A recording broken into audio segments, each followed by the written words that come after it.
On day 12, I walked to my fence line and looked east. 47 dock structures standing on dry ground. 18 marina slips on exposed lake bed. 2 boats resting on their keels where water used to be. The community beach, closed. The clubhouse deck overlooking pale gray mud, stretching 60 feet to the waterline. 200 families. $144 million in assessed lakefront premium. Built against a dam my father closed in 1958.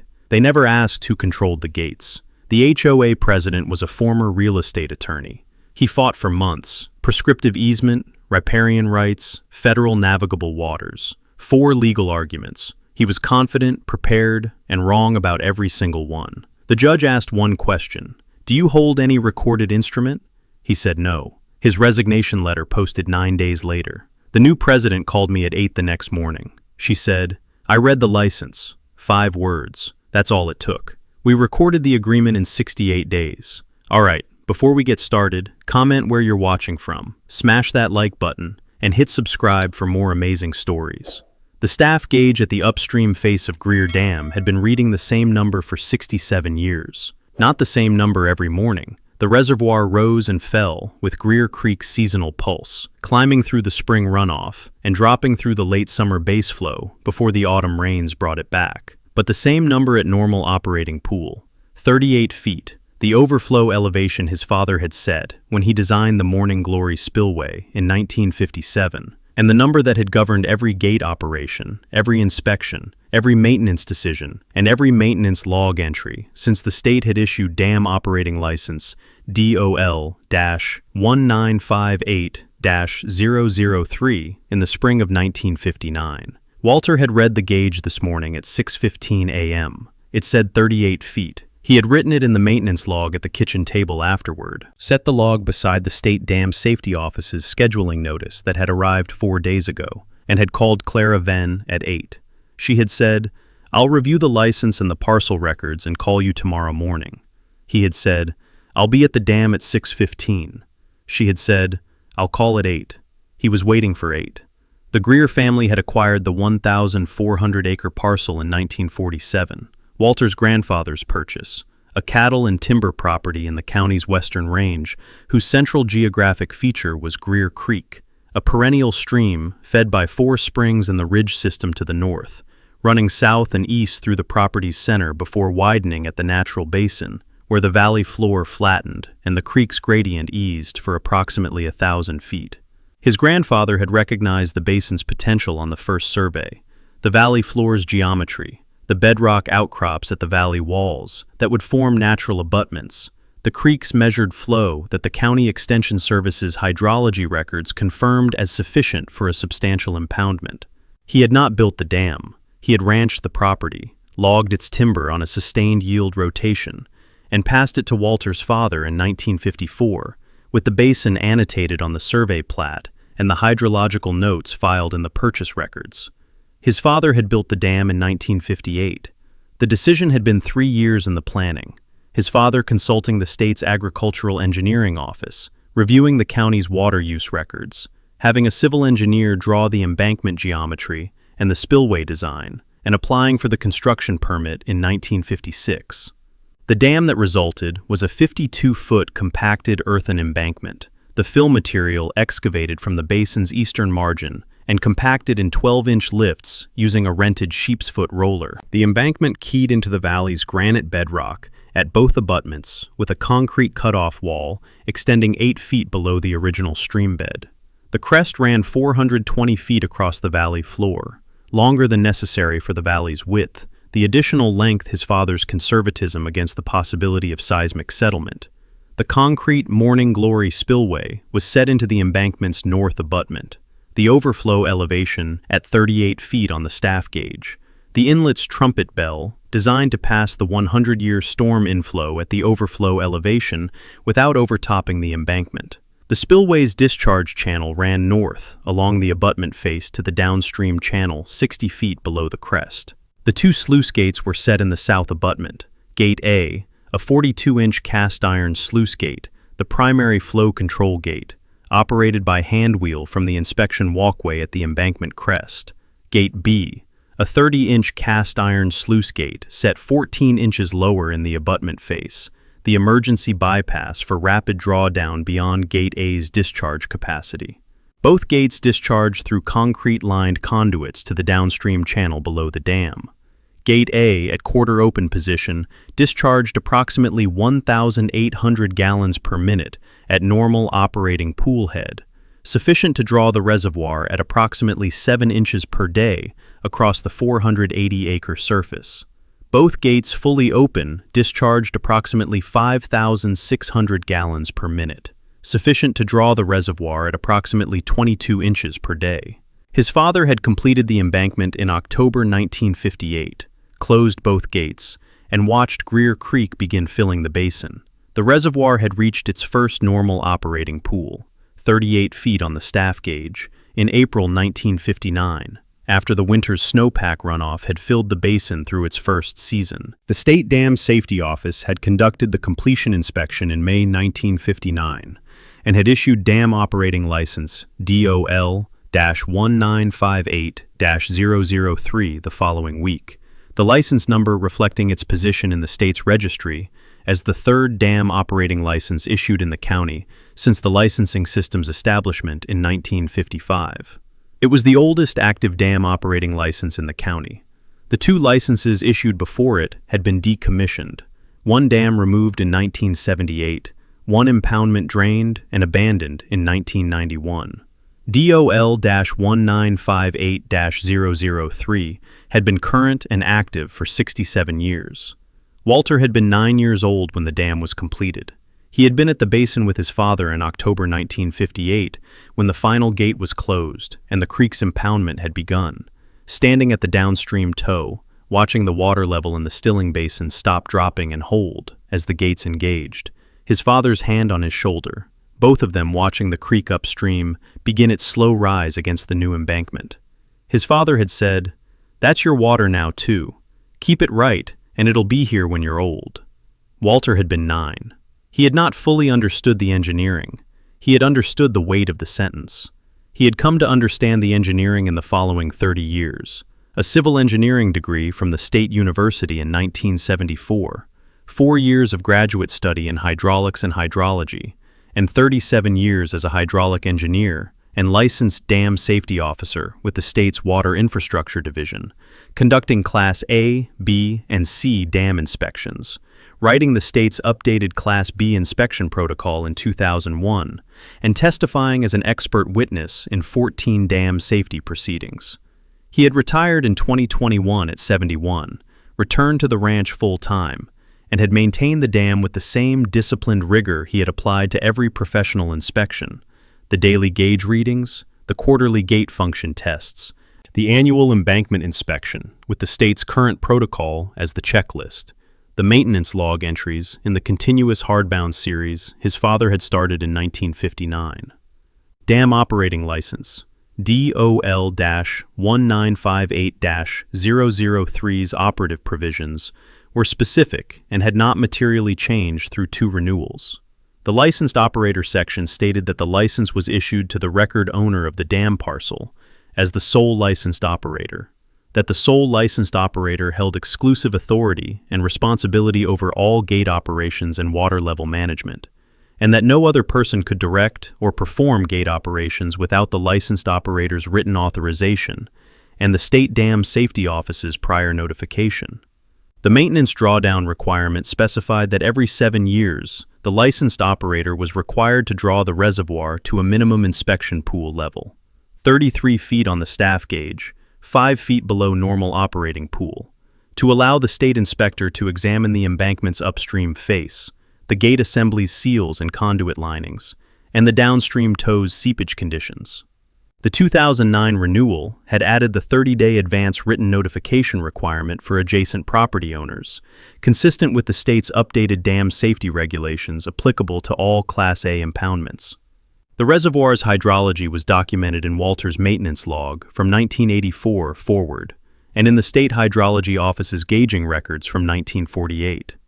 Greer Creek's mean annual inflow to the basin was approximately 11,200 acre-feet per year, the 4 spring sources providing a drought-resistant base flow that the county's 2008 groundwater study had identified as one of the most reliable perennial flow systems in the county's western range. At mean annual inflow, the reservoir's net water balance after evaporative losses ran a surplus of approximately 8,400 acre-feet per year, the surplus passing through the Morning Glory spillway during the high pool periods of March through June. The reservoir had never dropped below 35 feet on the staff gauge in a drought year, the 4 springs base flow maintaining the pool through the 1988, 2002, and 2021 drought years that had stressed every other surface water system in the county. At normal operating pool, the reservoir covered 480 acres. The maximum depth at the dam face was 42 feet. The eastern arm extended 2.4 miles from the dam face, the arm narrowing as it ran east into the basin's upper reach. The full 480-acre surface at normal operating pool was contained within Walter's 1,400-acre parcel.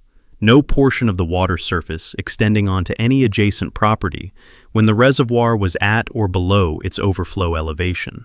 This was the physical and legal fact that Clearwater Communities had not verified in 2001 when they had graded 200 lakefront lots against the reservoir's eastern and northeastern shoreline. Clearwater Communities had acquired the 800-acre parcel immediately east of Walters in 1999. A former cattle ranch whose western boundary ran along the county assessor's line, forming the eastern boundary of the Greer parcel. The development site plan, filed with the county planning department in early 2001 and available in the county's public records, had shown 200 residential lots arranged along the reservoir's eastern and northeastern shoreline, each lot with a private dock easement extending to the water's edge. The lot sizes ranging from 0.35 to 1.4 acres, with the lakefront premium reflected throughout. The community's common area, a 22-acre parcel, had incorporated a full-service marina at the common area's southern end, a community beach at the common area's center, and a waterfront clubhouse whose deck had been designed to sit at the elevation appropriate to a reservoir at 38 feet on the staff gauge. The development had been marketed as Lakeview Commons, 200 luxury lakefront residences on a pristine private reservoir, the finest master-planned lakefront community in the region. Walter had read the planning department's conditional use permit notice in the county paper in February 2001. He had driven to the planning department and had reviewed the site plan at the public records counter. He had looked at the 200-lot configurations, the marina's 60-slip layout, the community beach's designated swimming area, the clubhouse's waterfront deck. He had noted that the marina's slip depths had been designed against the reservoir at 38 feet. 18 of the slips in the marina's northeastern section were in shallower water, whose navigable depth at 33 feet would be marginal or insufficient. He had looked at the community beach's swimming area and had noted that its designated depth range was calibrated to 38 feet. At 33 feet, the beach would be a mudflat extending 40 to 60 feet beyond the current waterline. He had looked at the clubhouse deck and had noted its cantilevered elevation above the current shoreline bank. At 33 feet, the deck would overlook exposed lakebed rather than water. He had not been contacted by Clearwater Communities. No instrument had been presented to him. No reservoir use agreement had been proposed. No engineer representing the developer had reviewed DOL-1958-003 at the State Dam Safety Office's public records portal, or if they had not communicated the license's implications to anyone with authority to negotiate with Walter. He had called his attorney, a property and water law practitioner named Gerald Marsh, who had handled the Greer family's legal matters since 1971. In March 2001, after the conditional use permit had been approved and the grading crews had arrived on the adjacent parcel, Gerald had reviewed the situation and had said, "The same choice as always.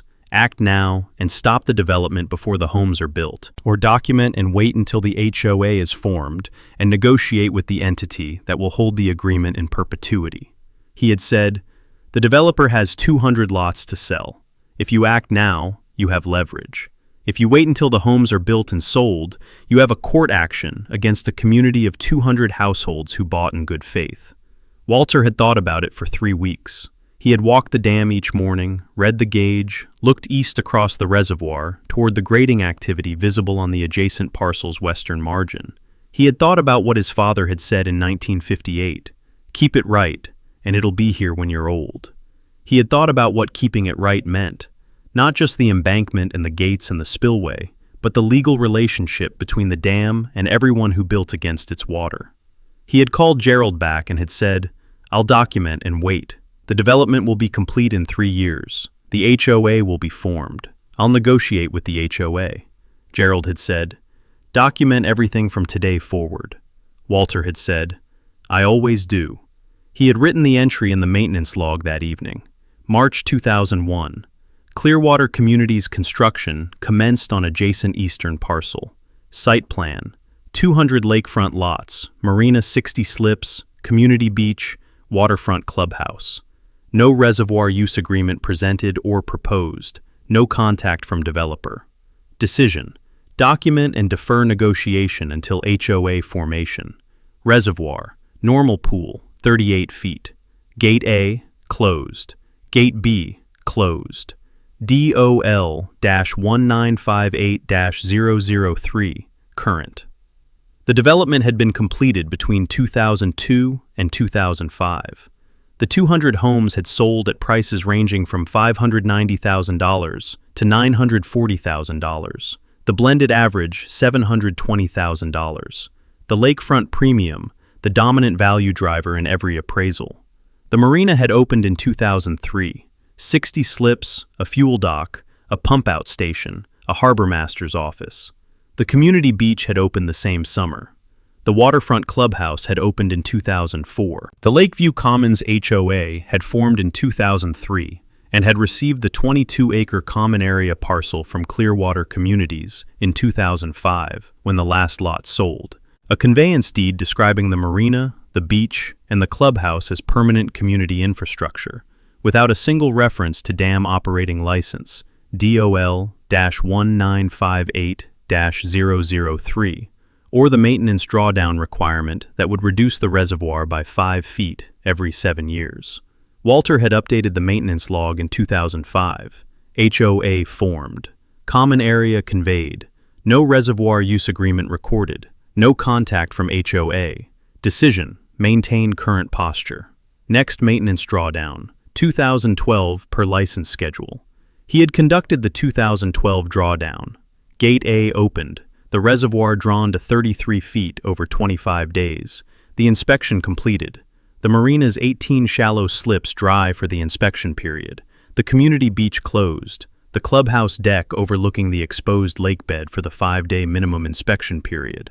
Giving the HOA 14 days informal advance notice. Insufficient under the 2009 renewal's 30-day requirement, but consistent with his practice before the requirement's full applicability to his license cycle. The HOA had not contacted him during the drawdown. The 2019 drawdown had been conducted under full compliance with the 30-day notification requirement. The HOA's management company had acknowledged receipt. The board had sent a letter of protest, and Walter had replied with a copy of the license's maintenance schedule. No legal action had followed. He had noted in the 2019 maintenance log entry, "Drawdown complete. HOA notified 30 days advance per 2009 renewal conditions. Board protest letter received. Replied with license schedule documentation. No legal action. No agreement proposed. Next maintenance drawdown, 2026. Margin note. Negotiate agreement before 2026 drawdown." He had underlined the margin note twice. He had not negotiated before the 2026 drawdown. The years had moved the way years moved on a working ranch. The daily gauge readings, the quarterly gate tests, the annual embankment inspections, the maintenance log entries, each year's annual summary closing with the same 4 words his father had first written in 1959, when he had noted the absence of any downstream use agreement. No reservoir use agreement. 22 years of that entry, from 2001 through 2025, the 4 words running like a continuous thread through the log's pages. The State Dam Safety Office's scheduling notice had arrived on a Thursday in March 2026. Walter had read it at the kitchen table. The standard inspection scheduling form, the proposed drawdown window in June 2026, the reminder of the 30-day adjacent property owner notification requirement, the assigned inspector's name, James Witt, Western District Senior Inspector. He had set the notice beside the maintenance log's current volume, open to the 2025 annual summary, the last line reading, "No reservoir use agreement," and had looked at the margin note from 2019, "Negotiate agreement before 2026 drawdown," underlined twice, unactioned. He had called Clara Venn on Friday morning. Gerald Marsh had retired in 2018 and had given Walter her name as the one attorney in the region he trusted with the dam operating license dispute. Walter had briefed her in 2019 after the drawdown, the license, the maintenance log, the HOA's protest letter, the absence of an agreement, his intent to negotiate before the next cycle. She had reviewed the file and had said, "When you're ready, this is a straightforward case with significant consequences."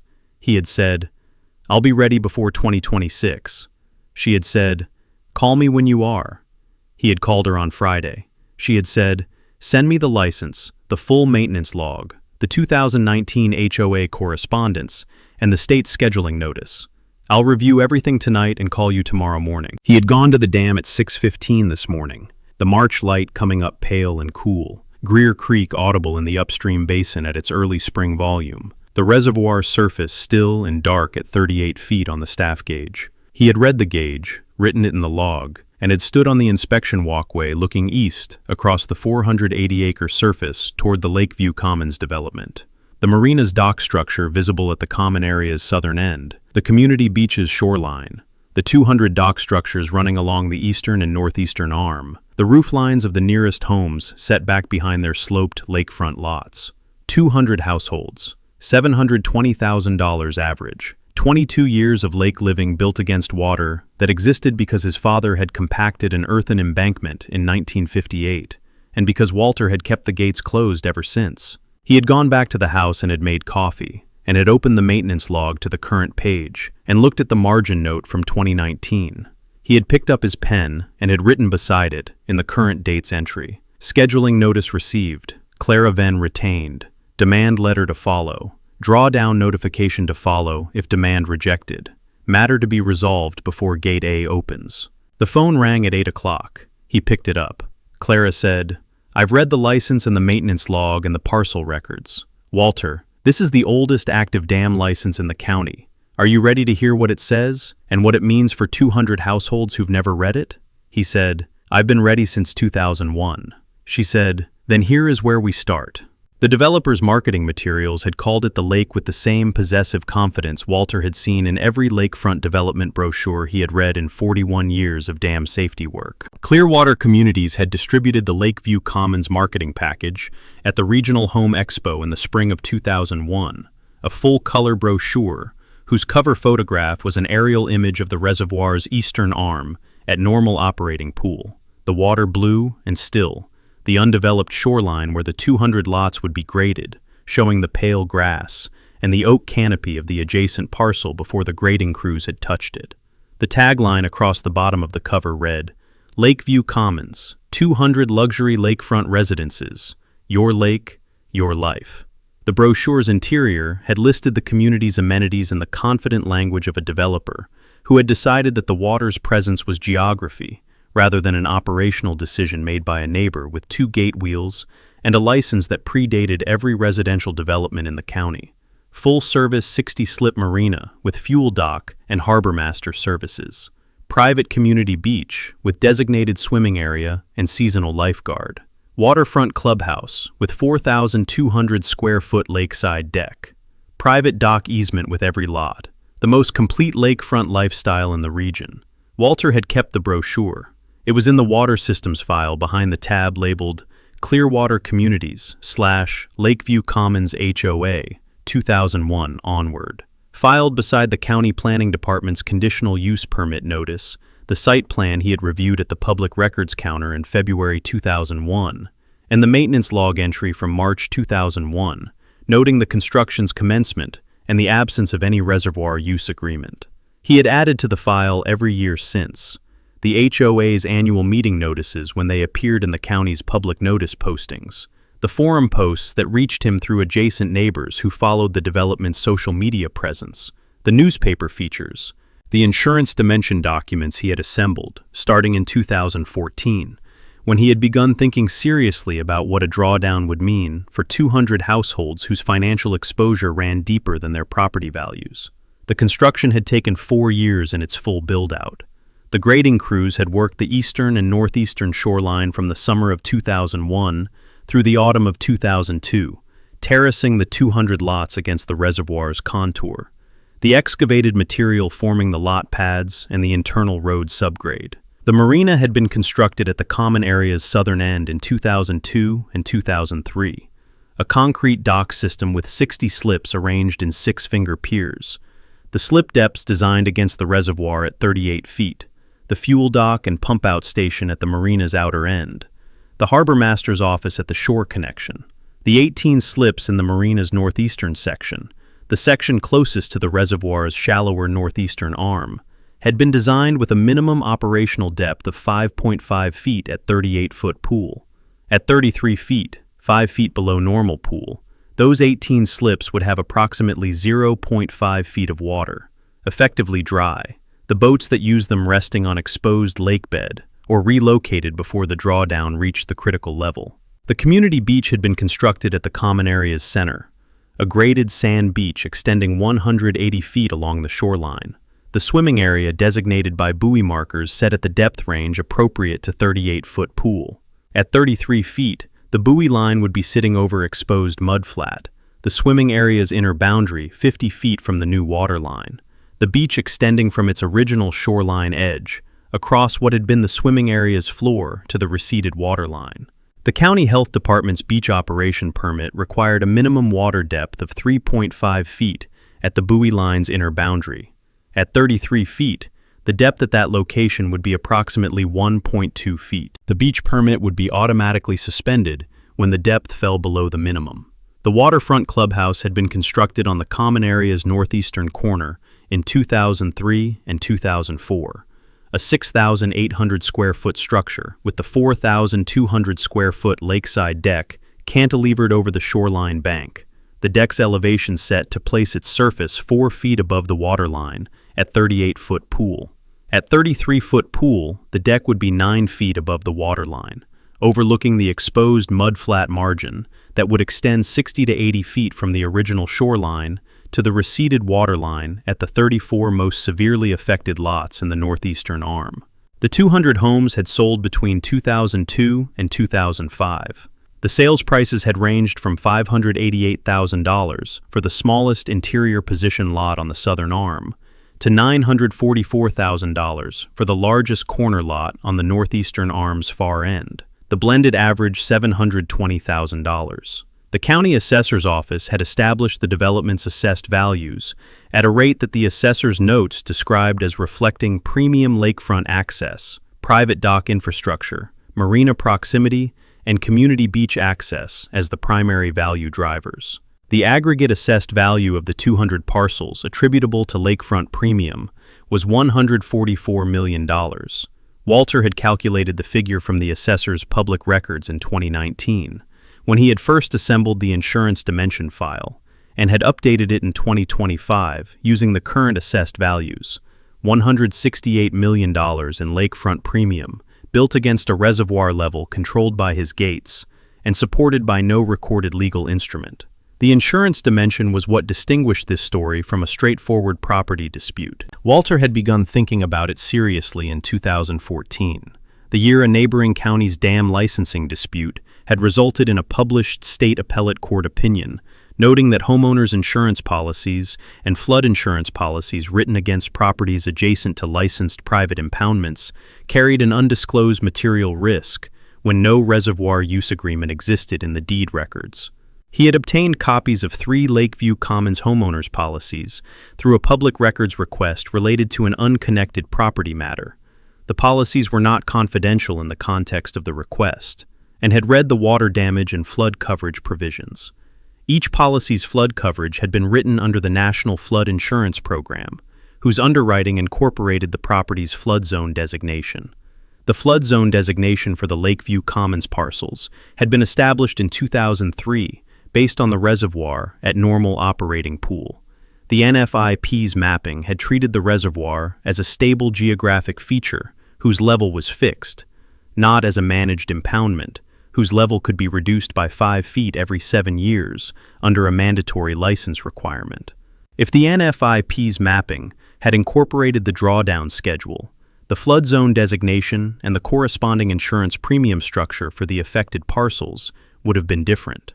He had filed the insurance dimension analysis in the water systems folder in 2014 and had added to it each year the NFIP mapping update notices, the State Insurance Commissioner's 2018 guidance on material disclosure obligations for properties adjacent to licensed impoundments, the 3 comparable cases in other states where the absence of a recorded reservoir use agreement had triggered insurance coverage disputes following a drawdown.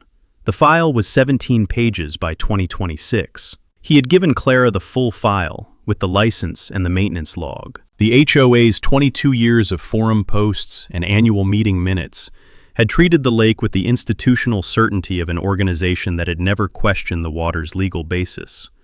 Walter had obtained the annual meeting minutes through the county's HOA registration records, which required HOA associations to file their annual meeting minutes with the county clerk. He had read them each year. The language was consistent across 22 years. The lake described as the community's primary amenity. The marina's seasonal opening and closing noted as routine community events. The beach's lifeguard schedule approved each spring. The clubhouse deck's seasonal furniture installation noted each April.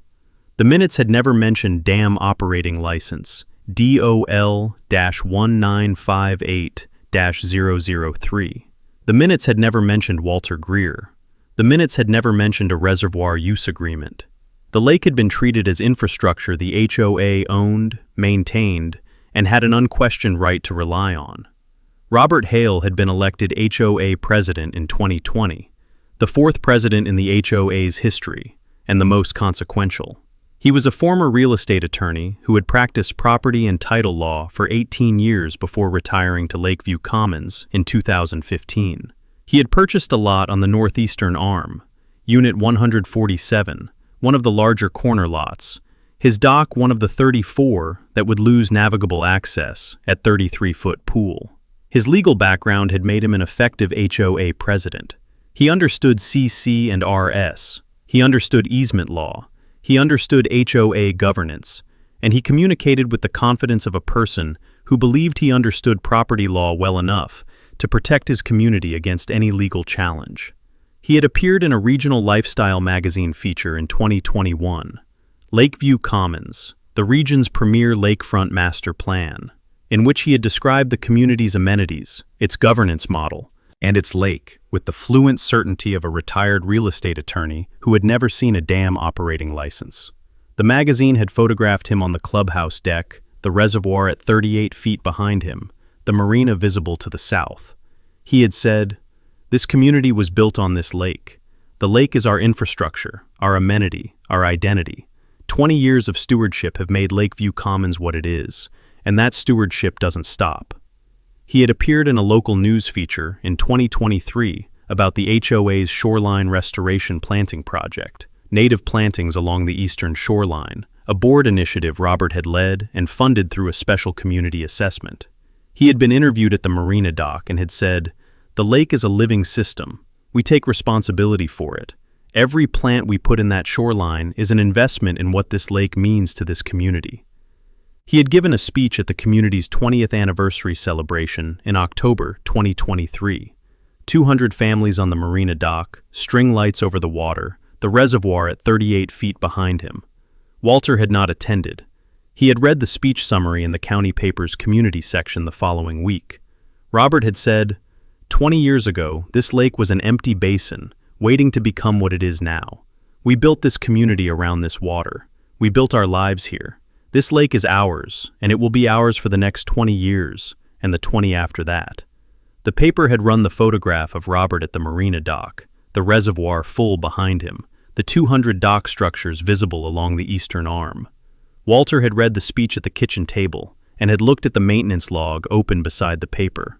the 2023 annual summary, closing as always with 4 words. He had set the paper down. He had called Clara and had said, "The HOA president gave a speech at their 20th anniversary last month. He said the lake is theirs." She had said, "Is he the former real estate attorney?" Walter had said yes. She had said, "That's going to make the demand letter more interesting." He had said, "Write it anyway." The state scheduling notice had arrived in March 2026. Clara had reviewed the full file overnight. DOL-1958-003, 42 years of maintenance log, the 2019 HOA correspondence, the insurance dimension file, the annual meeting minutes, the assessor's value records, the marketing brochure. She had called at 8 the next morning and had said, "The demand letter has 6 components, not 4. The license, the maintenance log, the absence of any recorded instrument, the 22-year unauthorized use, the insurance dimension, the NFIP mapping exposure, and the State Insurance Commissioner's 2018 guidance, and the drawdown consequences at the 47 affected lots, the 18 marina slips, and the community beach. I want all 6 in the letter, because Robert Hale is a real estate attorney who is going to read this letter as a lawyer, not as a frightened HOA president. And I want every legal dimension visible before he decides how to respond." Walter had said, "Send it." The demand letter had gone out the following Monday, 14 pages, certified mail to the HOA's registered agent, to Robert Hale individually as HOA president, and to the HOA's management company. The letter's demand had 2 components: a recorded reservoir use agreement negotiated at fair compensation, reflecting 22 years of unauthorized beneficial use, and the ongoing right being conveyed, and a maintenance cost-share agreement incorporating the dam's 7-year drawdown schedule into the HOA's planning and financial framework. Response deadline, 30 days. Consequence of rejection. Formal 30-day drawdown notification issued the same day to all 200 unit owners individually. Gate A opened on the state's inspection schedule, and the reservoir use enforcement action filed simultaneously in County District Court. Clara had added 1 paragraph, near the letter's close, that she had read to Walter before sending. The maintenance drawdown required by DOL-1958-003 will reduce the reservoir's surface elevation by 5 feet from its normal operating pool. At that level, 47 of the 200 Lakeview Commons lakefront lots will lose navigable dock access. The marina's 18 northeastern slips will be non-operational. The community beach's county health permit will be automatically suspended due to depth conditions, and the waterfront clubhouse deck will overlook exposed lake bed rather than water. Mortgage lenders, homeowners insurance carriers, and NFIP flood insurance underwriters holding policies and loans on affected properties may consider the existence and schedule of this mandatory drawdown to be material information. The licensed operator notes that the State Insurance Commissioner's 2018 guidance specifically identifies the absence of a recorded reservoir use agreement for properties adjacent to licensed private impoundments as a material disclosure item under state insurance law. Walter had said, "You put the insurance carriers in the letter." Clara had said, "Robert Hale knows mortgage lender exposure from his real estate practice. He may be prepared for that argument. He has never thought about the NFIP mapping exposure or the State Insurance Commissioner's guidance. Those are the 2 dimensions he won't have a ready answer for, and they're the 2 dimensions that affect every single one of the 200 households, not just the 47 in the drawdown exposure zone." He had said, "Send it." She had sent it on a Monday. Walter had gone to the dam that afternoon and had read the gauge, 38 feet, normal operating pool, both gates closed, and had stood on the inspection walkway looking east across the 480-acre surface. The marina's dock structure was visible at the far end of the southern arm, the 60 slips in their finger-pier arrangement, the harbormaster's office at the shore connection. He had looked at Gate A's handwheel beside him, the same cast-iron wheel his father had installed in 1958, the same mechanism that had held the reservoir at 38 feet for 67 years. 30 days for the HOA to respond, then the notification, then 30 more days to Gate A. He had written in his field notebook and had gone home and transferred the entry to the maintenance log. Demand letter delivered. Response deadline, 30 days. Clara Venn, Counsel of Record. DOL-1958-003. Current. Reservoir, normal pool, 38 feet. Gate A, closed. Gate B, closed. No reservoir use agreement, yet. He had underlined yet once. It was the first time in 22 years of annual summaries that the 4 words had carried a qualification. Clara had pulled the full license chain on a Thursday evening. The State Dam Safety Office's public records portal carried the complete filing history for DOL-1958-003. The original 1959 issuance, the 1969 5-year confirmation inspection, the 1979 10-year inspection, the 1984 operator transfer from Walter's father to Walter, the 1994 renewal, the 2009 renewal under the updated Class A impoundment regulations, and the current 2026 inspection scheduling notice. She had pulled each document and had read them in sequence, building the license's legal architecture from its 1959 foundation forward. The 1959 issuance was 12 pages in the state's original format. The licensed operator section stated, Dam Operating License DOL-1958-003 is issued to Harold T. Greer as the licensed operator of record for Greer Dam. The licensed operator holds sole authority and responsibility for all gate operations, water level management, and maintenance activities associated with the dam structure and reservoir impoundment. No person other than the licensed operator or the licensed operator's authorized designee may adjust the gate assemblies or alter the reservoir's operating level without the licensed operator's written authorization and without prior notification to the State Dam Safety Office. The provision had been restated verbatim in the 1994 and 2009 renewals, each restatement adding the then current licensed operator's name and credentials to the record. The 1984 operator transfer had added Walter's credentials, his civil engineering degree, his professional engineer's license number, his dam safety inspection certification at the Class A level, the highest classification in the state's system, applicable to impoundments exceeding 400 acres of surface area or 40 feet of maximum depth. Greer Reservoir qualified on both parameters.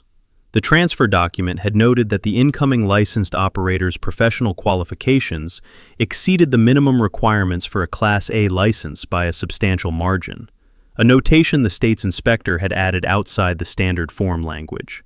The 2009 renewal had been the most operationally significant document in the chain. The renewal that had brought DOL-1958-003 into conformance with the state's updated Class A dam safety regulations, effective 2008. 3 new operating conditions had been added: the emergency action plan requirement, the minimum liability insurance coverage requirement, and the 30-day advance written notification requirement for adjacent property owners before any maintenance drawdown, the notice to specify the drawdown's start date, expected pool reduction, duration, and the license provision requiring it. Clara had set the documents in sequence on her conference table and had written her findings in the same format she used for every case: instrument, operative provisions, gaps, exposure. The gaps were complete. No reservoir use agreement in the county deed records between Walter Greer and the Lakeview Commons HOA or any predecessor. No easement on Walter's parcel. No water right held by the HOA. No instrument of any kind. Not a letter of intent, not a memorandum of understanding, not an informal written acknowledgement, establishing any legal basis for 200 lakefront properties' dependence on a reservoir level set by one licensed operator. She had called Walter at 8 Friday morning and had read him the findings. He had said, "That's what Gerald told me in 2001. She had said, "Gerald was right then, and the findings are the same now, compounded by 22 years. The demand letter goes out Monday." Robert Hale had received the demand letter on a Wednesday. Walter knew this because Dale Ingram, a rancher whose property sat north of Walter's along the ridge, and who had been watching the Lakeview Commons development with the interested attention of a neighbor for 22 years, had called Walter Thursday evening and had said, "I was at the county planning office today, and ran into a woman from the HOA's management company pulling parcel records at the public terminal. She had a copy of your demand letter with her, and she was on her phone the whole time. Walter had said, "I know." Dale had said, "The former attorney president, is he going to fight this?" Walter had said, "Yes." Dale had said, "Does he have a case?" Walter had said, "Ask me in 30 days." Robert had called the HOA's outside counsel, a property and litigation firm in the county seat named Aldridge and Marsh, within 24 hours of receiving the letter. But he had not waited for outside counsel to draft the response. He had sat down at his desk the evening the letter arrived, and had written a 12-page legal response himself, in the format of a demand response letter, drawing on 18 years of real estate law practice. He had then sent it to Aldridge and Marsh with a cover note: "Review, revise as needed, and send on firm letterhead. I've done the substantive work." Clara had received the letter, on Aldridge and Marsh letterhead, signed by a partner named Vincent Aldridge, on day 16 of the 30-day response window. She had called Walter that afternoon and had said, "The response is here. It's more sophisticated than anything I've seen from an HOA in a dam dispute. The real estate attorney drafted it himself and handed it to outside counsel to sign. I want to walk you through it because you need to understand what he's arguing before the board meeting." Walter had said, "Read it to me." The response ran 4 arguments. The first was the implied easement and established use claim Clara had anticipated: 22 years of continuous community use, the developer's reasonable reliance on the water surface at the time of construction, the HOA as a good faith successor. The second was a prescriptive easement theory grounded in the HOA's open, notorious, continuous, and hostile use of the reservoir's water surface for 22 years without the licensed operator's permission. Robert had cited 3 state court decisions recognizing prescriptive easements in water surface use contexts. The third was a riparian rights argument, that the Lakeview Commons parcels, as land adjacent to the reservoir's shoreline, held common law riparian rights to reasonable use of the water surface that were not extinguished by the licensed operator's authority under the dam safety statute. The fourth, and the one Clara had flagged, was a federal navigable waters argument, that Greer Reservoir, as a body of water used for recreational navigation by 200 households over 22 years, had acquired the character of a navigable water under federal doctrine, and that the licensed operator's authority over a federally navigable water was subject to federal preemption, specifically the Army Corps of Engineers jurisdiction under Section 10 of the Rivers and Harbors Act. Walter had been quiet for a moment after Clara finished reading the fourth argument. Then he had said, "He's invoking federal navigable waters on a private reservoir." Clara had said, "It's the most creative argument in the letter and the least likely to succeed, but it's not frivolous on its face. A private impoundment used for recreational navigation by a significant number of households over an extended period has been argued, unsuccessfully in every case I'm aware of, to have acquired navigable character under federal doctrine. He knows it's a long shot. He's putting it in the letter because it requires a federal agency response, which delays the proceeding and shifts the cost burden." Walter had said, "Can he win on the prescriptive easement theory?" Clara had said, "No. Prescriptive easement requires open, notorious, continuous, hostile, and uninterrupted use for the statutory period. The hostile element requires use without the owner's permission and without the owner's acquiescence.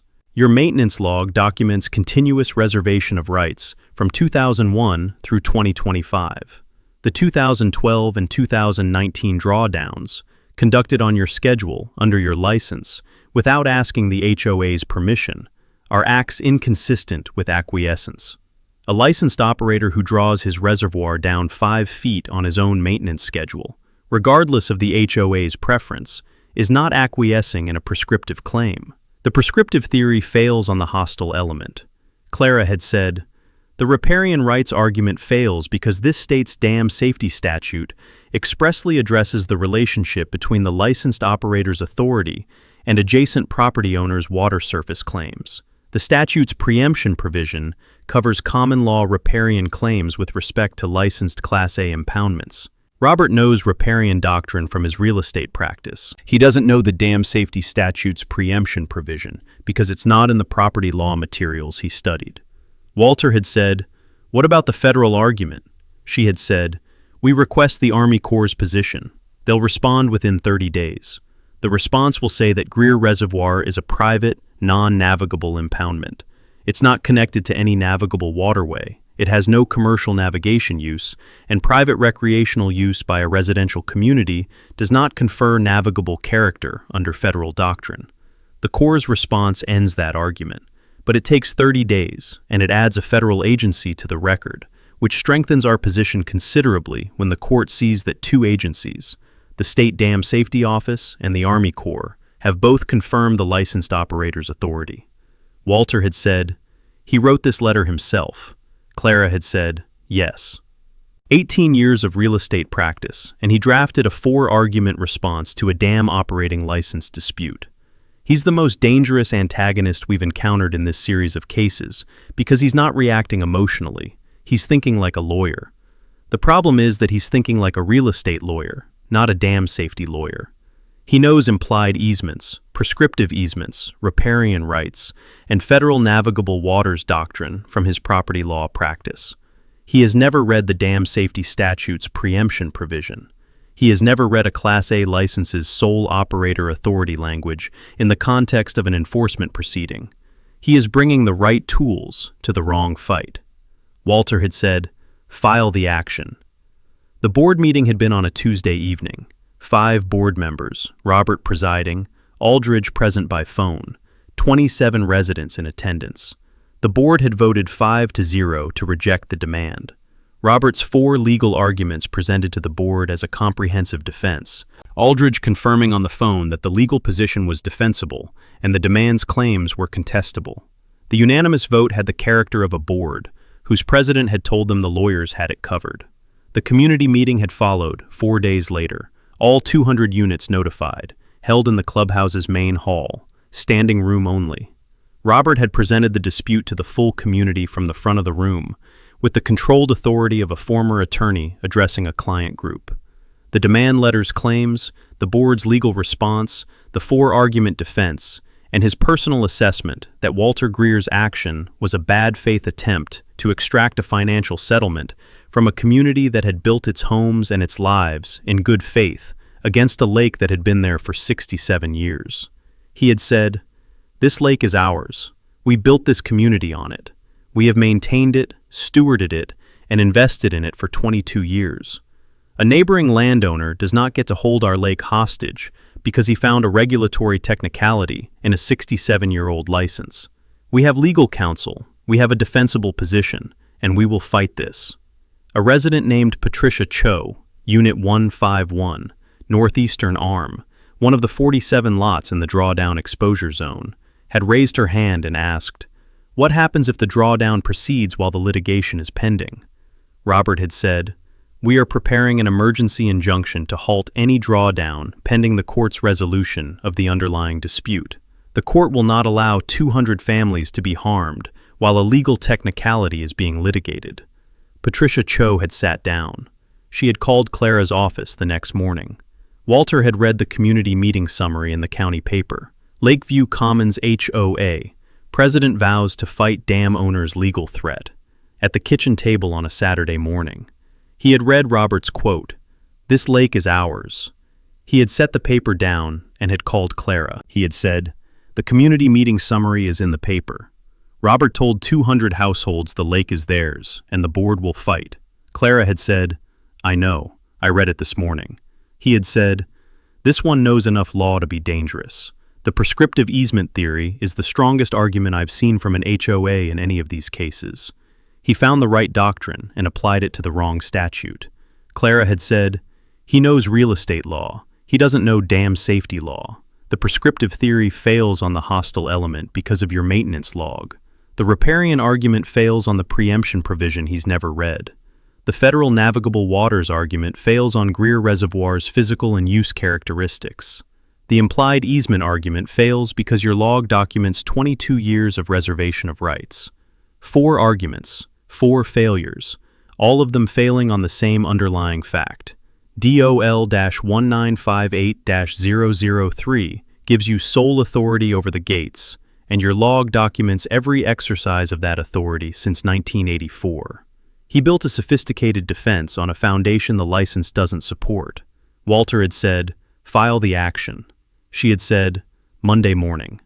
Water Rights Enforcement and Declaratory Judgment, County District Court." And Walter, the drawdown notifications, 200 certified letters, one to each unit owner, individually, as required by the 2009 Renewals Adjacent Property Owner provision. He had said, "I'll need the mailing list." She had said, "My office will prepare it from the county assessor's records tonight. You sign the letters. We send them Monday when I file." He had gone to his desk that evening and had written the notification letter. One page, the 2009 renewals specified format, the drawdown's anticipated start date, the 5-foot pool reduction, the inspection period's minimum duration, the refill timeline, and the license provision requiring it all. He had written it once, cleanly, without apology. He had opened the maintenance log to the current page and had written, "Demand rejected, 5-0. Community meeting held. Robert Hale, HOA president, former real estate attorney, publicly stated lake is communities. Action to be filed Monday.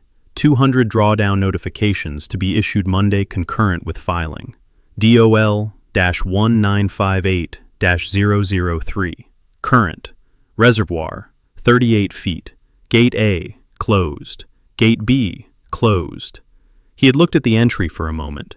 He had thought about Robert Hale on the marina dock in October 2023, 200 families behind him, the reservoir at 38 feet, saying, "We built this community around this water." He had thought about his father closing the gates in 1958, the water rising for the first time, the sentence that had followed Walter for 67 years. "Keep it right, and it'll be here when you're old." He had initialed the entry and closed the log. Monday morning, 200 letters, the action filed, the 30-day clock starting. The gates would follow. The state's confirmation had arrived on a Friday morning. A single page from the Dam Safety Office's Inspection Scheduling Division, the confirmation number matching Walter's portal submission. The June inspection window confirmed. Inspector James Witt assigned. The licensed operator's compliance with the 30-day notification requirement acknowledged. Walter had filed the confirmation in the license folder and had called Clara. She had said, "The action is filed and served. Aldridge acknowledged service yesterday. The court has the case. Now the notifications." He had said, 200 letters. She had said, "My office prepared the mailing list from the assessor's records last night. 200 unit owners, individual certified mail to each, the green return receipt cards attached. Your signature on each letter. We send them today, concurrent with the filing date, so the sequence is clean.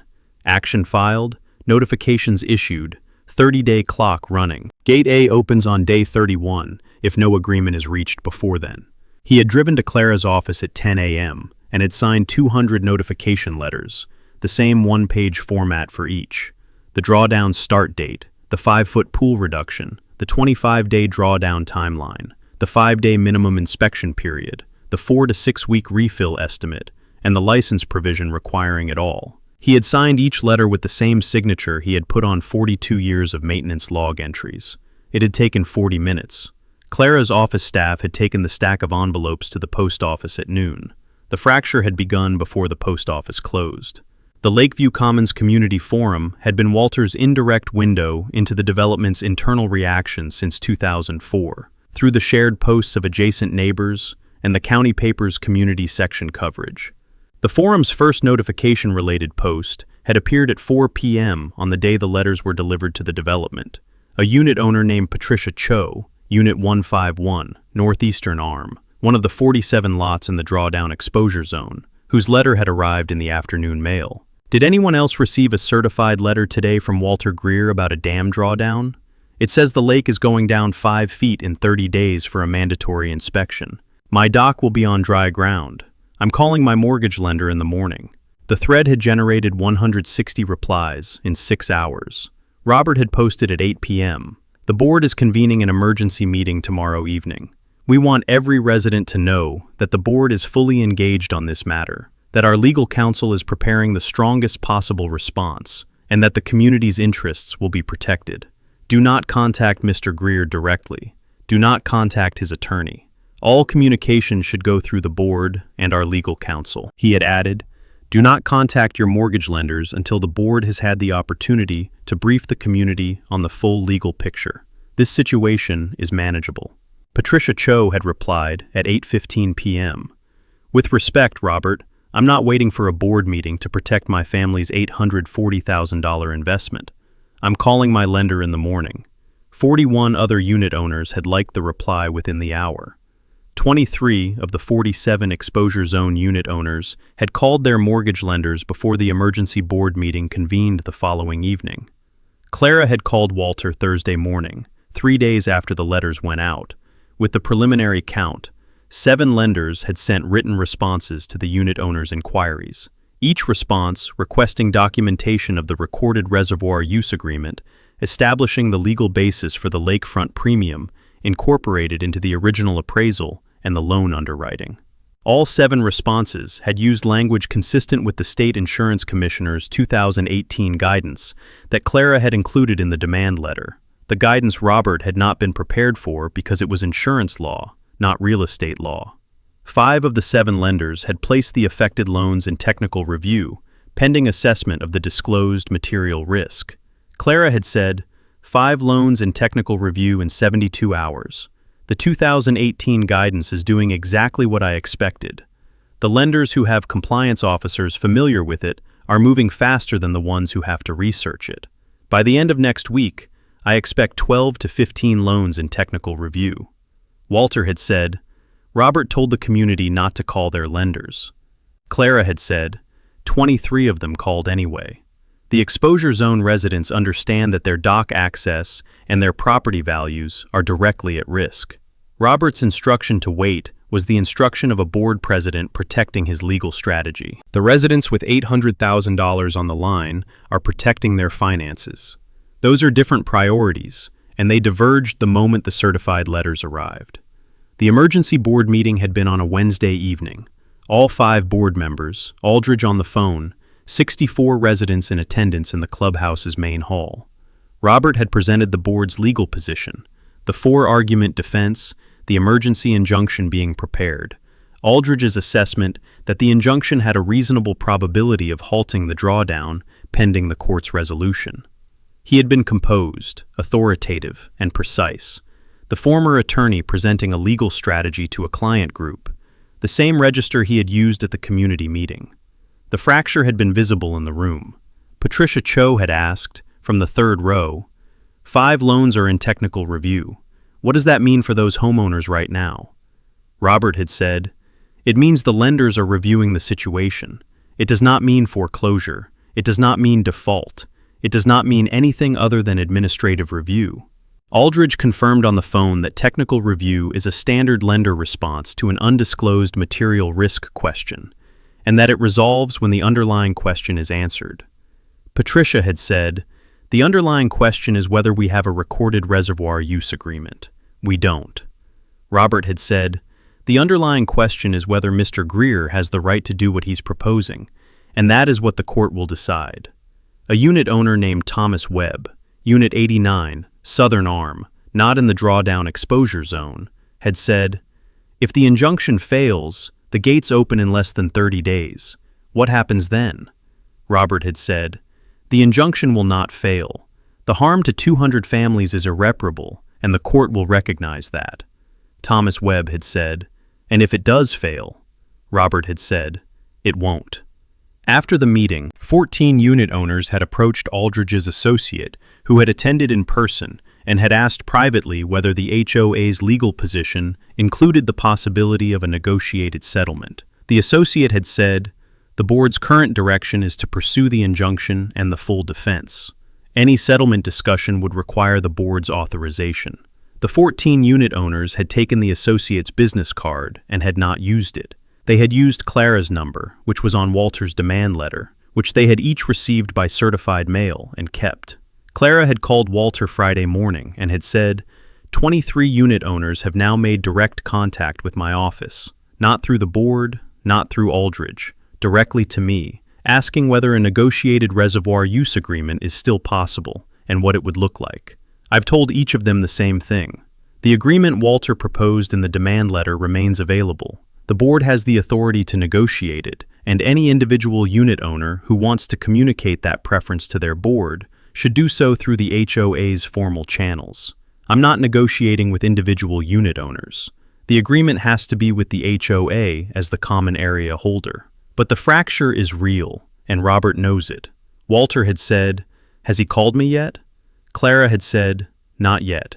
He will." Robert had called on a Saturday afternoon, 12 days into the 30-day notification period, 18 days before Gate A was scheduled to open. The number had come through as a county seat exchange. Walter had answered. Robert's voice had the specific quality of a former attorney who had decided to make a direct call. Controlled, precise, the register of a person conducting a conversation he had prepared for. He had said, "Mr. Greer, this is Robert Hale, president of the Lakeview Commons HOA. I believe you know why I'm calling." Walter had said, "I do." Robert had said, "I want to speak to you as one property owner to another, without the lawyers in the room. What you are doing to this community is not a regulatory matter or a legal technicality. It is a direct, deliberate action that will harm 200 families who built their lives here in good faith. They bought lakefront homes. They paid a premium for lakefront access. They have maintained and stewarded this lake for 22 years. You are using a 67-year-old license to hold their investment hostage." Walter had let him finish. He had said, "Mr. Hale, I'm following the State Dam Safety Office's mandatory maintenance schedule. The drawdown has been required every 7 years under Dam Operating License DOL-1958-003 since 1958. I conducted drawdowns in 2012 and 2019. The next one is overdue. The state's scheduling notice confirmed the inspection window. I am complying with a mandatory license condition that has been in effect since before the first lot in your development was sold." Robert had said, "You filed a lawsuit the same day you sent those letters."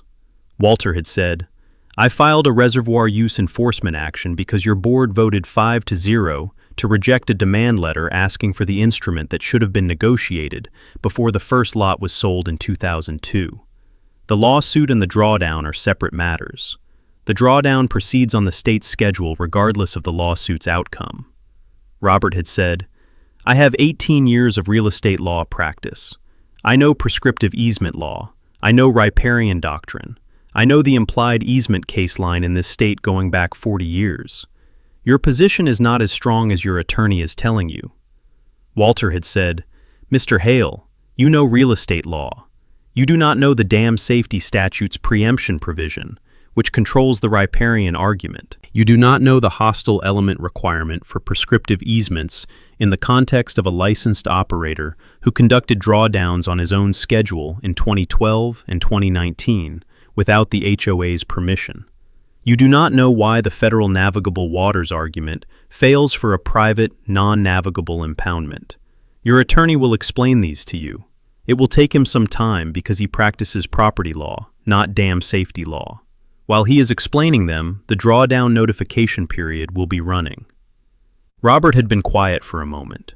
When he spoke again, the precision in his voice had the quality of a person recalibrating. He had said, "You are going to destroy what 200 families built here. The marina, the beach, the clubhouse, the dock access, all of it. Property values will drop. Insurance policies will be questioned. Loans will be flagged. People who spent everything they had on a lakefront home will watch it become worth less because you decided to exercise a license right 67 years after your father built a dam." Walter had said, "Mr. Hale, the drawdown has been required every 7 years since 1958. The last one was 2019. This one is overdue. The marina's 18 shallow slips went dry in 2012 and again in 2019. The community beach closed both times. The clubhouse deck overlooked exposed mudflat both times. Your community has experienced this twice before. The difference this time is that 5 loans are in technical review, and 23 unit owners have called my attorney directly asking whether a negotiated agreement is still possible. The agreement I proposed in the demand letter remains available. Your board has the authority to negotiate it. The gates open in 18 days. Robert had said, 18 days is not enough time. Walter had said, The demand letter gave you 30 days before the notification. The notification gives you 30 more days before Gate A. You have had 60 days total from the demand letter's delivery. The agreement could have been negotiated in that time if the board had voted differently. The gates open in 18 days, Robert had said, and the precision had shifted to something underneath it, not quite anger, but the specific register of a former attorney who had argued a position he believed in and is hearing the response that tells him it won't hold. I will file an injunction before those gates open. Walter had said, I know. Clara Venn's response will be ready when you do. The gates open in 18 days, Mr. Hale. If the board reconsiders before then, the demand letter has her number. He had ended the call and had set the phone on the desk and had opened the maintenance log to the current page. He had written, Call from Robert Hale, HOA President, former real estate attorney, approximately 2:45 p.m. Saturday. He argued, prescriptive easement, riparian rights, bad faith. Advised, drawdown mandatory, 22 years of reservation of rights in maintenance log, defeats prescriptive claim. Dam safety statute, preempts riparian argument. Advised, injunction will fail. Gates open in 18 days. Reservoir, 38 feet. Gate A, closed. He had initialed the entry and closed the log. He had gone to the dam at dusk, the June evening warm, the reservoir still at 38 feet, the eastern arm running toward the Lakeview Commons development in the long light, the marina's dock structure visible at the southern end, the 200 docks along the eastern arm, all of it built against his water. 18 days from the gate opening that had been coming since 1958 and overdue since 2026. He had looked at Gate A's handwheel in the fading light, his father's mechanism, 67 years of closed position, 18 days. Robert had filed the emergency injunction on a Monday, 15 days into the 30-day notification period, 15 days before Gate A was scheduled to open. Clara had called Walter that afternoon. She had said, Aldridge filed the injunction application this morning in County District Court. It's assigned to Judge Orwell, same consolidated docket as the enforcement action.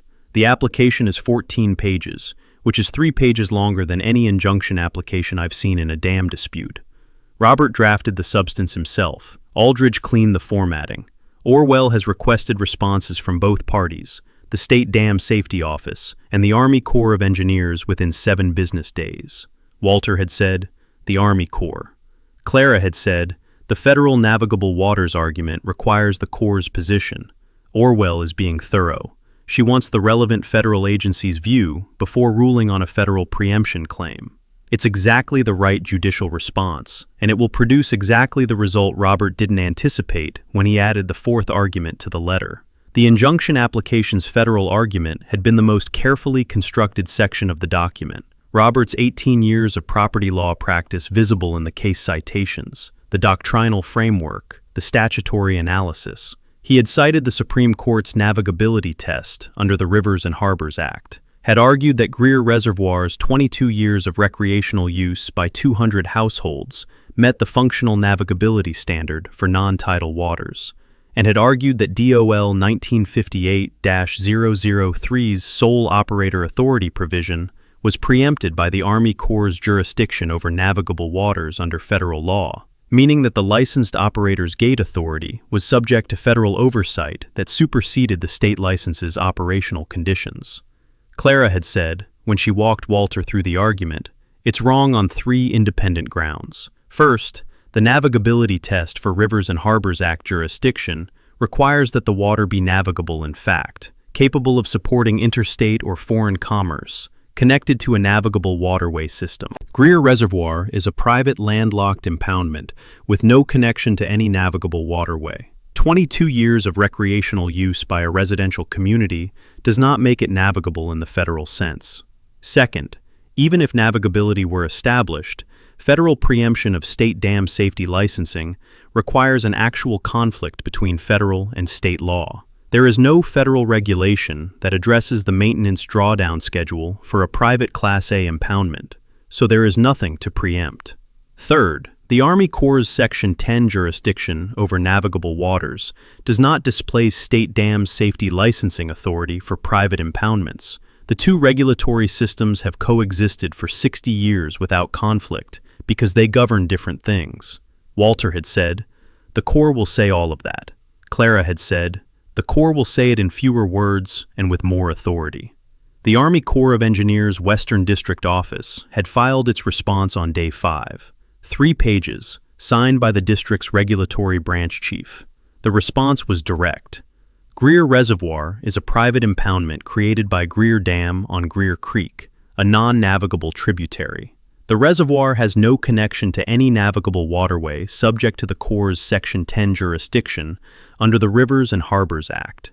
The recreational use of a private landlocked reservoir by a residential community does not confer navigable character under federal law. The Corps of Engineers has no jurisdiction over Greer Reservoir and takes no position on the operational requirements of Dam Operating License DOL-1958-003, beyond noting that the license is a state regulatory instrument outside the Corps' jurisdictional scope. The Federal Navigable Waters Doctrine does not apply to this matter.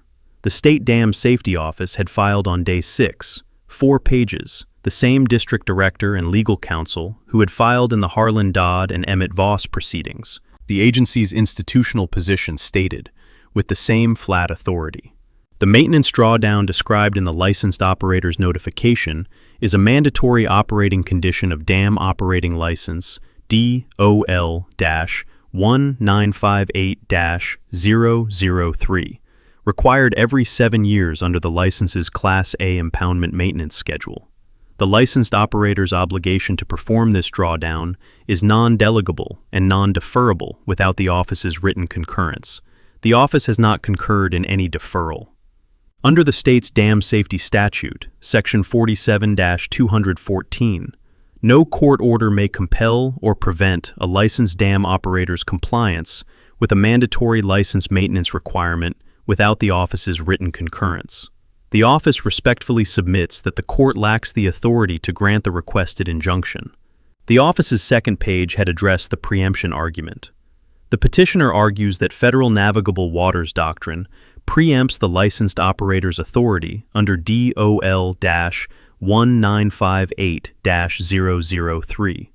The office notes that the Army Corps of Engineers has filed a response confirming that Greer Reservoir is outside federal navigable waters jurisdiction. In the absence of any applicable federal regulatory requirement governing this reservoir's maintenance operations, no preemption conflict exists. The State Dam Safety Statute governs. The licensed operator's sole authority over gate operations is unaffected by federal law. Judge Orwell had ruled on Thursday, 7 days after the injunction was filed, 1 day before Gate A's scheduled opening. Her order was 3 pages, longer than her prior injunction denials, because the federal argument required a written finding on the preemption claim. She had disposed of the navigable waters argument in 2 paragraphs. The Corps' response confirmed the absence of federal jurisdiction, and without federal jurisdiction, there was no federal law to preempt the state license. She had disposed of the state preemption argument in 1 sentence, citing Section 47-214. She had denied the injunction on both grounds. The drawdown would proceed on the licensed operator's schedule. Clara had texted Walter at 10 a.m. Thursday. Injunction denied on both grounds. Corps and Dam Safety Office both filed. Orwell ruled this morning. Gate A opens tomorrow. He had gone to the dam at 6 a.m. Friday. The June morning warm and clear, the North Ridge sharp against the early sky, Greer Creek running at its late spring volume, the reservoir surface still at 38 feet. He had read the staff gauge, written it in the maintenance log, photographed the gate assembly and the gauge from the inspection walkway. He had set the torque wrench on Gate A's hand wheel and had turned it counterclockwise to the quarter-open position, the gate retracting from its seat, the flow increasing through the conduit's inlet, the discharge appearing at the downstream channel as a steady current that had not run since the 2019 inspection. He had secured the wheel with the locking pin and had photographed the position and the downstream discharge. He had noted the time, 6:18 a.m. He had gone back each morning at 6 a.m. and read the gauge. Day 1, 37.4 feet, 7 inches. Gate A discharge steady. Day 3, 36.1 feet, 23 inches. The marina's shallowest slips were showing the first reduction in operational depth. The water still present, but the margin above the slip bottom visibly reduced. Walter had photographed the marina's northeastern section from his boundary fence with the telephoto lens, the slip depths estimable from the dockboard heights against the waterline. Day 5, 35.0 feet, 3 feet of drawdown. The community beach's buoy line was sitting in progressively shallower water, the inner boundary's depth approaching the county health permit's minimum. He had photographed the beach from his fence line, the buoy line visible, the shoreline's recession beginning. Day 7, 33.9 feet, 4 feet 1 inch. The county health department had posted the beach closure notice that afternoon. The automatic suspension triggered when the depth at the inner buoy boundary dropped below 3.5 feet. Walter had learned this from Dale Ingram, who had driven past the development's main entrance and had seen the closure notice on the beach access gate. He had noted it in the maintenance log. Day 10, 32.7 feet, 5 feet 3 inches, past the 5-foot target, the drawdown running slightly ahead of calculation as the late spring evaporation rate exceeded his model. He had called Witt to confirm the adjusted timeline. Witt had said, "I need 5 days at or below 33 feet. You're there now. I'll arrive Monday." Day 13. Day 12. 32.4 feet, 5 feet 6 inches below normal pool. He had driven to his eastern boundary fence on day 12 and had looked northeast across the reservoir toward the Lakeview Commons development with the telephoto lens.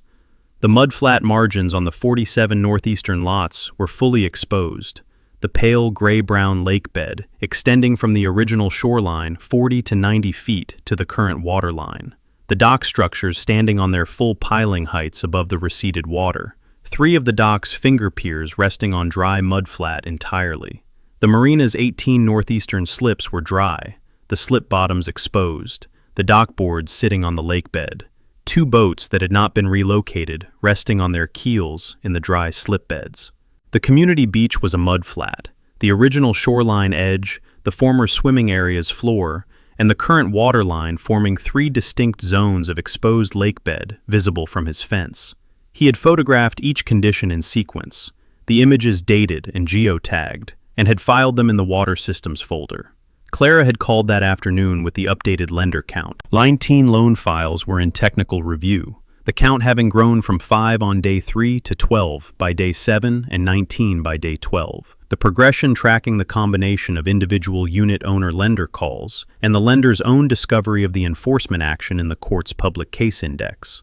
The title company retained by 3 of the lenders had filed a notice of appearance in the enforcement action as an interested party, the first time in any of Walter's cases that a title company had formally intervened, its interest being the title insurance policies it had issued on the affected parcels at closing, which carried a risk exposure if the court's resolution produced a title cloud. Clara had said, "The title company's intervention is the insurance dimension making itself visible in the court record. I anticipated it. Their counsel will want to observe the hearing and potentially submit an amicus brief on the title insurance exposure. It strengthens our position. Every additional party whose interest confirms the absence of a recorded instrument is another voice telling the court that the gap is real and the consequences are real." Walter had said, 41 unit owners have contacted you privately. She had said, 41 as of this morning.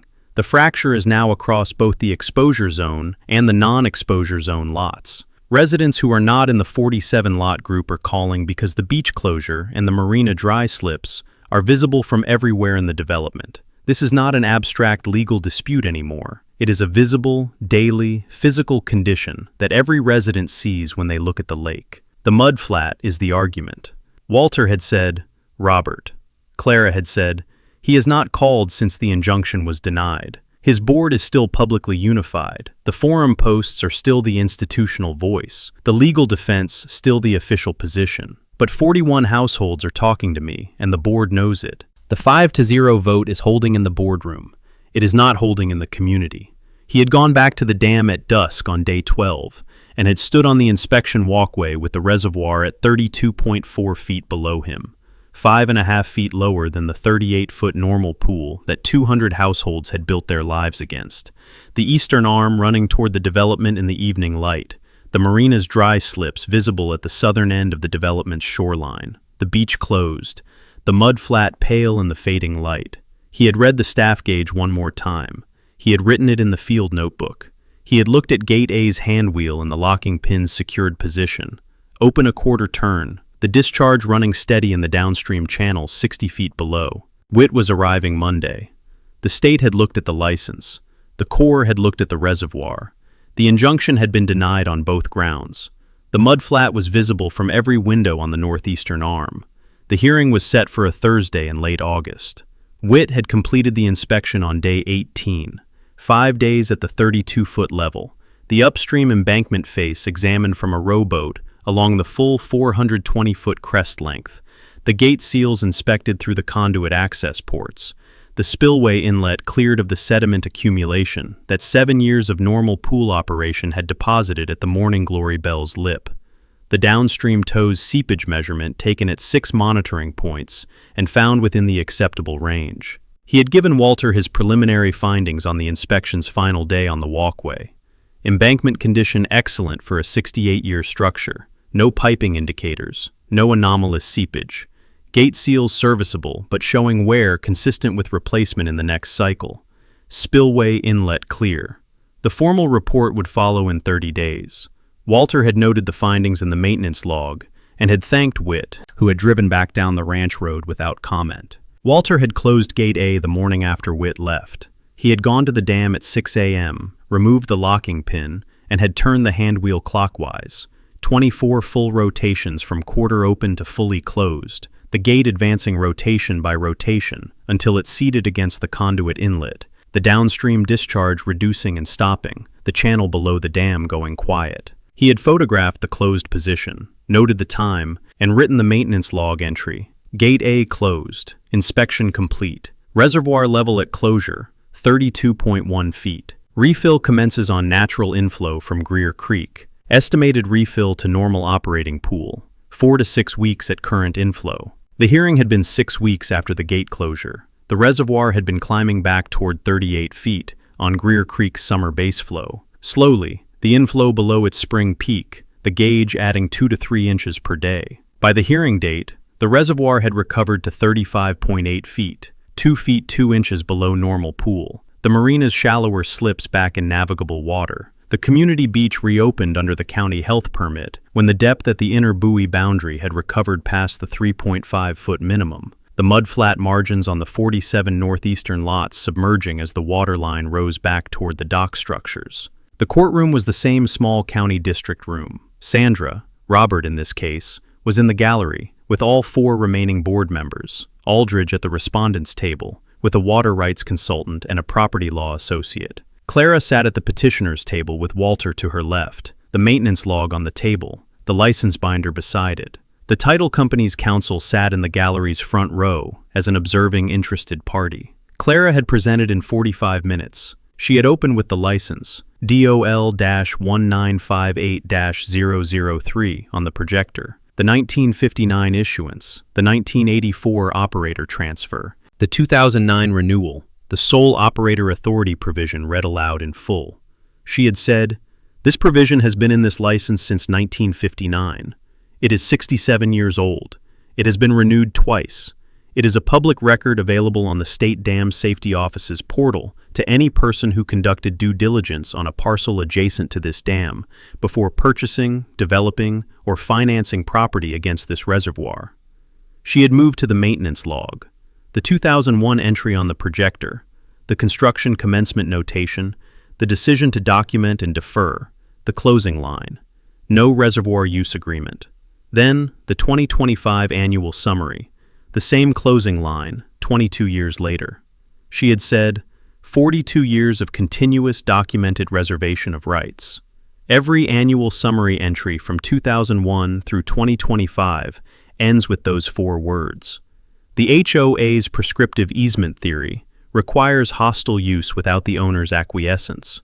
42 years of maintenance log entries documenting the licensed operator's reservation of rights is the opposite of acquiescence. The 2012 and 2019 drawdowns, conducted on the licensed operator's schedule, without the HOA's permission or the HOA's ability to prevent them, are acts that are structurally inconsistent with acquiescence in a prescriptive claim. She had placed the county assessor's aggregate value analysis on the projector, the $720,000 average property value, the $144 million aggregate lakefront premium, the assessor's notation citing lakefront access and marina proximity as the primary value drivers. She had said, "This is the financial scale of what was built on an unrecorded use right. $144 million of assessed lakefront premium in the county's own records against a reservoir level that has no recorded legal instrument behind it." She had placed the drawdown documentation on the projector in sequence. The beach closure notice, the marina's 18 dry slips photographed from the boundary fence on day 12, the mudflat margins on the 47 northeastern lots, the dock structures on dry lake bed. She had said, "This is not a hypothetical harm. This is the physical consequence of the absence of a recorded instrument, documented at 12 days into a mandatory licensed maintenance operation that has been required every 7 years since 1958 and will be required again in 2033, 2040, and 2047. She had placed the lender and contact summary last. 19 loan files in technical review, 41 unit owners in private contact with her office, asking whether a negotiated agreement was still possible. She had said, "The community has already fractured along the line of the legal exposure. 41 households understand that the recorded instrument Walter Greer proposed in his demand letter is the resolution, the instrument that closes the loan files, clears the title questions, and documents the use right the community has been depending on for 22 years without legal basis. The court's order can create the framework for that instrument to be executed within the 90-day window." Aldridge had presented for 30 minutes. The 3 remaining arguments after the federal navigable waters claim had been disposed of by the injunction denial, the Corps' response, and Orwell's written preemption finding. The implied easement theory, the prescriptive easement theory, the irreparable harm claim. His water rights consultant had testified briefly on the implied easement theory. Clara had cross-examined on the hostile element. The consultant had conceded that the 2012 and 2019 drawdowns, conducted without the HOA's authorization, were consistent with Clara's argument that the licensed operator had not acquiesced in the community's use. Aldridge had not re-examined. Robert had been in the gallery's front row throughout, not as a witness, as a board officer. He had the specific stillness of a former attorney, watching a proceeding he had shaped go in a direction he had not designed for. He had written notes on a legal pad through Clara's presentation. He had stopped writing during the maintenance log section. He had not written anything after the lender's summary. Judge Orwell had asked her question during Aldridge's presentation, in the same format she had used in every prior hearing in this series. She had waited until he completed the implied easement argument, looked at her notes and said, "Mr. Aldridge, does the Lakeview Commons HOA hold any recorded instrument, any easement, any water right, any reservoir use agreement, any instrument of any kind recorded in the county deed records, establishing their legal right to the reservoir level their properties require?" Aldridge had said, "Your Honor, the HOA's position is that the combination of established use, implied easement doctrine, and the licensed operator's 22-year pattern of voluntary," Orwell had said, "recorded instrument. Yes or no?" Aldridge had said, "No, Your Honor." Orwell had written a note. She had said, "Continue." She had issued her ruling from the bench 20 minutes after Aldridge concluded.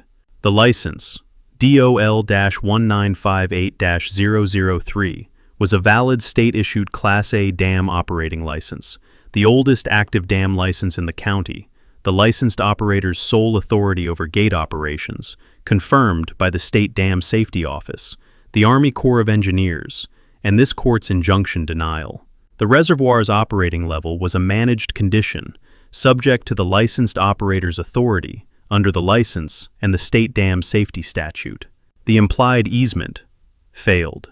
No implied easement could arise against a licensed operator who had continuously documented his reservation of rights across 42 years of maintenance log entries and had conducted mandatory maintenance drawdowns in 2012 and 2019 without the HOA's permission. The prescriptive easement failed.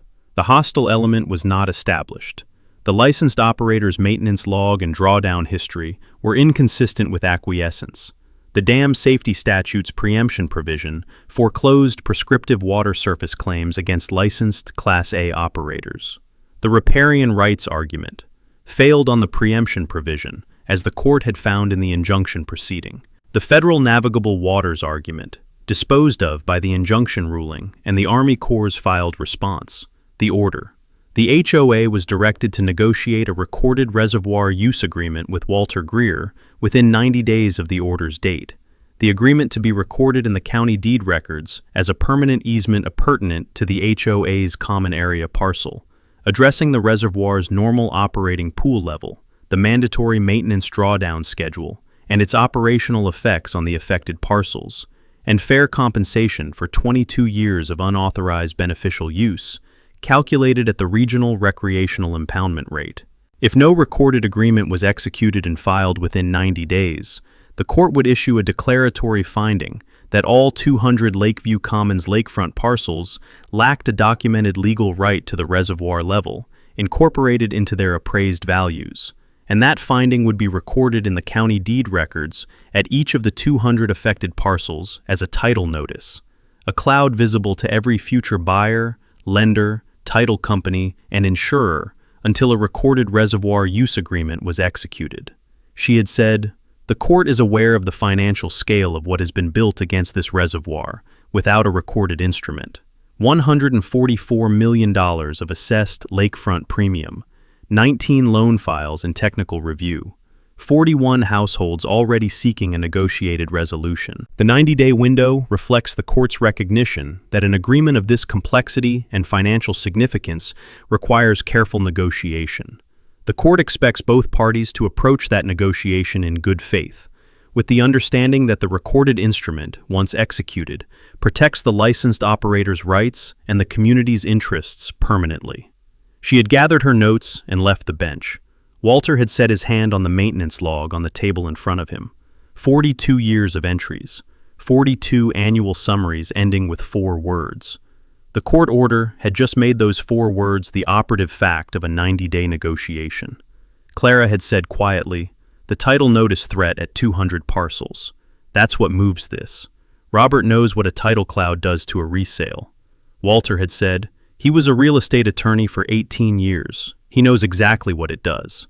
He had picked up the maintenance log and followed Clara out of the courtroom into the August afternoon. The hearing behind him, the reservoir climbing toward 38 feet on Greer Creek's steady inflow. The gates closed, the license current, the court order in the record. Robert's resignation letter went to the community forum on a Tuesday, 9 days after the judgment, 2 paragraphs. Effective immediately. Personal reasons. 6 years of service acknowledged.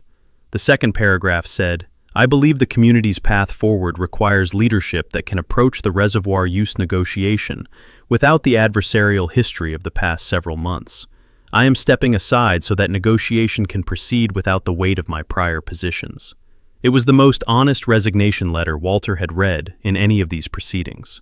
He had read it on his phone at the kitchen table, and had set the phone down and looked at the maintenance log beside his coffee.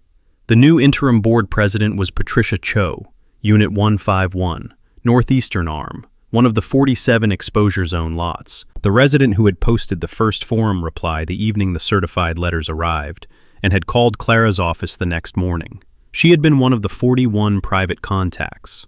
She had assumed the interim presidency the day after Robert's resignation, and had called Walter directly at 8 a.m. the following morning. She had said, "Mr. Greer, I've read Dam Operating License, DOL-1958-003. I read it the week after your certified letter arrived. I want to resolve this correctly, and I want to start today. What does a fair agreement look like?" He had said, 3 components: a permanent recorded easement appurtenant to the HOA's common area parcel, establishing the community's right to the reservoir at normal operating pool, the instrument that should have been in the county deed records before the first lot sold in 2002, compensation for 22 years of unauthorized beneficial use at the regional recreational impoundment rate, per the water rights economist's calculation in the demand letter, and a recorded maintenance cost share agreement incorporating the 7-year drawdown schedule, the inspection costs, the gate maintenance, the operational framework, so that the HOA's 200 households can plan around the drawdown rather than experiencing it as a crisis every 7 years. She had said, the water rights economist's figure was $178,000. He had said, that's the figure. She had said, I'll have new counsel retained by end of week. We'll be ready Monday. The negotiation had taken 5 weeks. Clara and the HOA's new property counsel, a water rights attorney named Susan Holt, the same attorney who had represented the Lakeview Shores HOA in the Harlan Dodd matter, had worked through the easement's operative provisions in 3 sessions and the compensation figure in 2. The final figure had settled at $165,000. The water rights economist's calculation, adjusted for the passive delivery discount, reflecting the absence of pumping infrastructure costs. The maintenance cost share had been straightforward, 65-35. Walter carrying 65 as the licensed operator, the HOA carrying 35 as the primary beneficiary, the costs covering WIT's inspection fees, the gate seal replacement due in the next cycle, and the embankment monitoring program's annual measurement. The HOA had wired $165,000 to Clara's trust account on the instrument's execution date. Clara had dispersed it to Walter the same afternoon. The easement and the maintenance cost-share agreement had recorded in the county deed records 4 days later, the instruments appearing in both parcel indices, Walter's 1,400-acre parcel and the HOA's 22-acre common area parcel. The reservoir use right finally documented 68 years after Walter's father had closed the gates and 22 years after the first lot had been sold against the water without it. The 19 loan files had cleared within 10 days of the recording, the recorded easement providing the documented legal basis the lenders had requested, the title company's interest resolved, the technical review flags removed from each affected loan file. The marina's 18 northeastern slips were back at full operational depth, the reservoir having returned to 38 feet on the staff gauge 3 weeks after Gate A had closed. Greer Creek's summer base flow steady through August, the Morning Glory spillway running its thin overflow arc at the normal pool elevation. Walter had walked the dam the morning after the agreement recorded. He had gone at 6:15, the September morning cool and still, the North Ridge clear, Greer Creek audible in the upstream basin.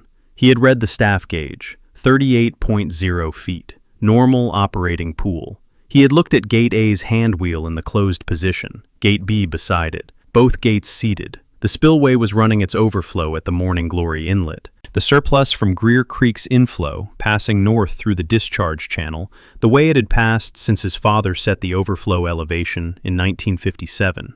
He had walked the embankment crest, the full 420 feet, the earthen fill solid under his boots, the upstream face running down to the water at 38 feet, the downstream face dry and grassed, the toe undisturbed.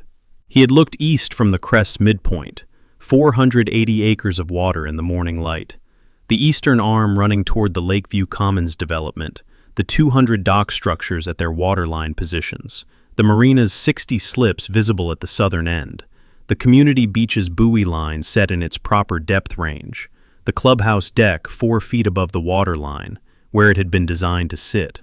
He had pulled the maintenance log from his jacket and had written the entry at the embankment crest, September 9th, 2026. Staff gauge, 38.0 feet. Gate A, closed. Gate B, closed. Spillway, normal overflow. Reservoir, normal operating pool. Easement number 2026-RU-0144 and maintenance agreement number 2026-MA-0089, recorded September 8th, 2026. County deed records, both parcel indices. Compensation paid and dispersed. 19 loan files, cleared. Marina, fully operational.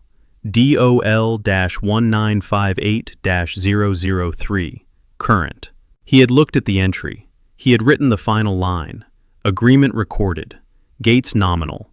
Reservoir at operating pool. Matter. Recorded. He had initialed it and closed the log. He had looked at the dam his father had built in 1958, the earthen embankment, the concrete spillway, the gate assemblies in the south abutment, the staff gauge at the upstream toe reading 38 feet the way it had read 38 feet on 10,000 mornings. His father had said in 1958, "Keep it right, and it'll be here when you're old." He had kept it right. He went inside.